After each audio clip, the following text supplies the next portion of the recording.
Hi everyone. කොහොමද ඔයාලට? අද අපි යමුද සොහනක් බලන්න.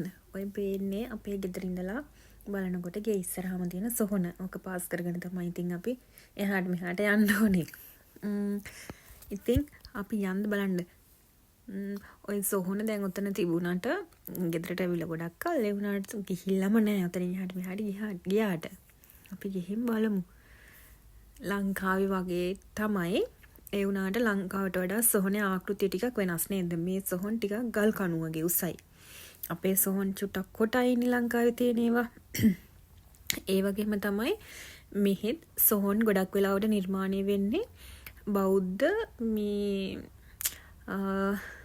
බුද්ධ ආගමට අනුව. ඒ කියන්නේ මේ රටත් බෞද්ධ රටක්නේ.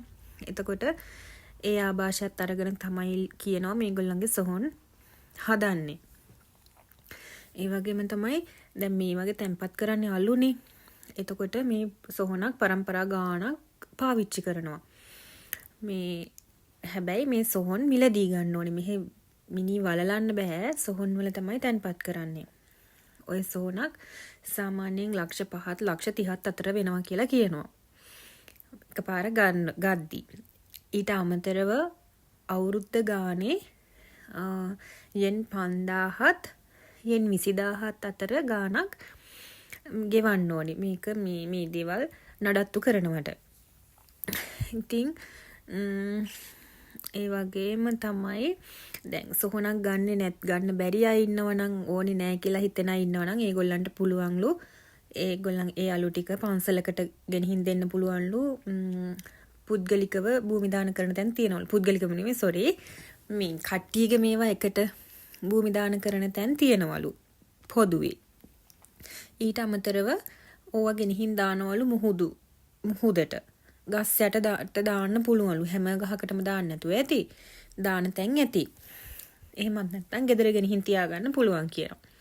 ඉතින් අර මේගොල්ලන්ගේ මෙයාලා විශ්වාස කරනවා හොල්මන් තියෙනවා කියන එක විශ්වාස කරනවා. මම නම් දැකලා නැහැ. හැබැයි ඒගොල්ලෝ විශ්වාස කරනවා.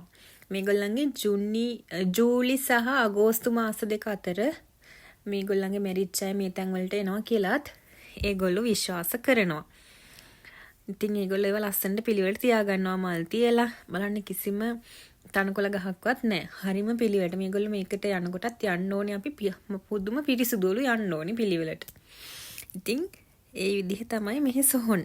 බලන්න ඕක නම් මොකද්ද කියලා මම දන්නේ නැහැ. හැබැයි හොයලා බලන්න ඕනේ. හොයලා බලලා ඔයාලටත් කියන්නම්කෝ මම තව ඉස්සර. එහෙනම් බයි.